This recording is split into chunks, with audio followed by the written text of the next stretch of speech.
தற்போது உத்தரப்பிரதேச மாநிலம் காசி மாநகரிலே இருக்கின்றோம். இந்த காசியில தான் தமிழ் காசி சங்கமம், இங்கே நீங்கள் போர்டு பார்க்கலாம், காசி தமிழ் சங்கமம் 3.0 இந்த முறை நடக்கிறது. அதாவது காசிக்கும் தமிழ்நாட்டிற்கும் என்ன விதமான வரலாற்று தொடர்புகள் இருக்கிறது என்பது இன்றைய தலைமுறையினர் தெரிந்து கொள்ள வேண்டும், இரண்டு மாநிலத்தில் இருக்கக்கூடியவர்களும் தெரிந்து கொள்ள வேண்டும் என்பதற்கு ஏதுவாக இந்த கண்காட்சிக்கு ஏற்பாடு செய்யப்பட்டிருக்கிறது. எனவே திரைப்பிரபலங்களுடைய படங்களும் கூட இங்கே வைக்கப்பட்டிருக்கிறது. ஏனென்றால் வரக்கூடியவர்களுக்கு பல்வேறு பிரபலங்களுடைய படங்கள் வைப்பதை காட்டிலும் திரைப்பிரபலங்களுடைய படங்கள் வைத்தால் அவர்கள் எளிதாக கண்டுணர்வதற்கு வசதியாக இருக்கும் என்ற அடிப்படையிலே இந்த ஏற்பாடு செய்யப்பட்டிருப்பதாக தெரிகின்றது. நடிகர் ரஜினிகாந்த், நடிகர் தனுஷ், அதே போல நடிகர் அஜித் உள்ளிட்ட பல நடிகர்களுடைய பிரபல நடிகர்கள், இந்தியா முழுவதும் பிரபலமாக இருக்கக்கூடிய பல நடிகர்களுடைய அந்த புகைப்படங்கள் இங்கே காட்சிக்காக வைக்கப்பட்டிருக்கிறது. அதே போல பழம்பெரும் நடிகர்களாக இருக்கக்கூடிய சிவாஜி கணேசன், அதே போல முன்னாள் முதலமைச்சர் எம்ஜிஆர், விஜய் சேதுபதி, அதே போல நயன்தாரா உள்ளிட்ட பல்வேறு நடிகர் மற்றும் நடிகைகளுடைய புகைப்படங்களும் இங்கு வரக்கூடிய நுழைவாயில் முதன்மை பகுதியிலேயே வைக்கப்பட்டிருக்கிறது.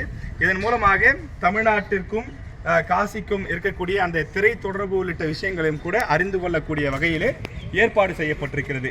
ஒட்டுமொத்தமாக கலை கலாச்சாரம் என்ற அடிப்படையிலே இந்த நிகழ்ச்சிக்கு ஏற்பாடு செய்யப்பட்டிருப்பதால் கலை கலாச்சாரத்தோடு ஒருங்கிணைந்த ஒன்றுதான் திரையும் என்ற காரணத்தினாலே ஏற்பாடு செய்யப்பட்டிருக்கிறது. முக்கியமாக இந்த இடத்தில் அகஸ்தியர், இந்த ஆண்டு அகஸ்தியர் தான் முக்கியமான ஒரு தீமாக இருக்கிறது. எனவே தமிழ்நாட்டிற்கும் காசிக்கும் இடையில் அவர் செய்த அந்த பணிகள் குறித்தும் இங்கே இருக்கக்கூடிய அவருக்கு தொடர்பான பந்தங்கள் குறித்தும் ஏற்பாடுகள் செய்யப்பட்டிருக்கிறது.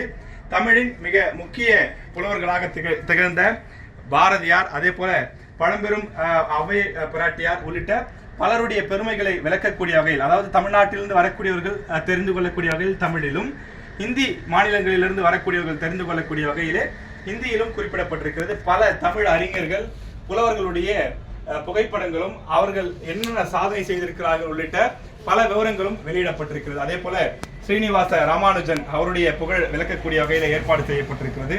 திரு சி.வி. ராமன் அவர்களுடைய அந்த விஷயங்கள் குறித்தெல்லாம் குறிப்பிடப்பட்டிருக்கிறது.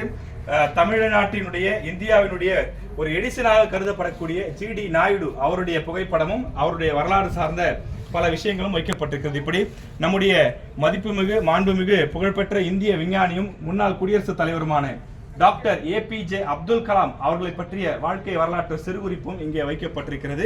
பிரதமர் நரேந்திர மோடி அவர்களுடைய ஏற்பாட்டிலே 3வது ஆண்டாக தமிழ் காசி சங்கமம் நிகழ்ச்சி இந்த ஆண்டு மிக சிறப்பாக கொண்டாடுவதற்கான அனைத்து ஏற்பாடுகளும் இந்த இடத்தில் கங்கை நதிக்கரை ஓரத்தில் சிறப்பாக ஏற்பாடு செய்யப்பட்டிருக்கிறது.